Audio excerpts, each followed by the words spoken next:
Saudara-saudara, banyak orang yang sehari-hari ini menderita karena persoalan-persoalan yang mereka hadapi dan kelihatannya penderitaannya begitu berat.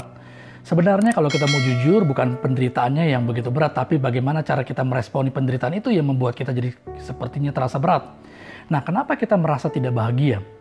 Yang pertama, salah menempatkan fokus. Orang yang salah menempatkan fokus memandang kebahagiaannya pada hasil. Menjadi kaya adalah tujuannya, penghasilan yang besar adalah tujuannya. Kita bisa bahagia waktu kita fokus pada bagaimana menjadi maksimal di setiap area kehidupan yang Tuhan percayakan dalam kehidupan kita, bukan kepada hasil. Waktu kita menjalani sesuatu dengan sungguh-sungguh, dengan setia, ya, kehidupan area-area yang Tuhan percayakan, maka kita pasti bisa merasakan kebahagiaan. Yang kedua, terlalu memperdulikan apa yang orang lain sampaikan. Itu yang sebabnya kenapa kita menjadi menderita. Kenapa kita perlu menyaring apa yang orang lain katakan?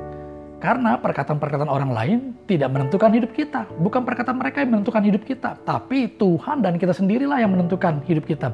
Jadi jangan dengarkan pandangan-pandangan negatif orang. Jangan dengarkan omongan-omongan negatif orang. Lupakan semua itu dan perhatikan apa yang Tuhan katakan.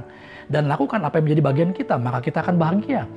Tidak semua orang punya motif yang murni, Bapak Ibu Saudara sekalian. Tidak semua orang punya motif yang murni. Ketika mereka menyampaikan sesuatu, kita tidak tahu apa yang menjadi dasar mereka mengatakan sesuatu. Apakah tujuannya untuk melukai kita? Apakah untuk melemahkan kita? Kita nggak tahu.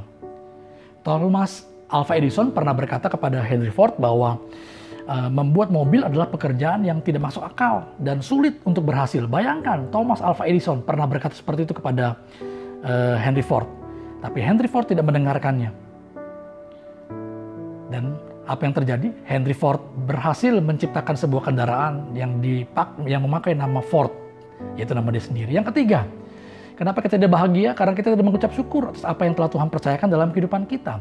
Apa yang kita miliki saat ini mungkin merupakan impian bagi orang lain. Jadi bersukacitalah, mengucap syukurlah atas apa yang telah Tuhan percayakan dalam kehidupan kita. God bless.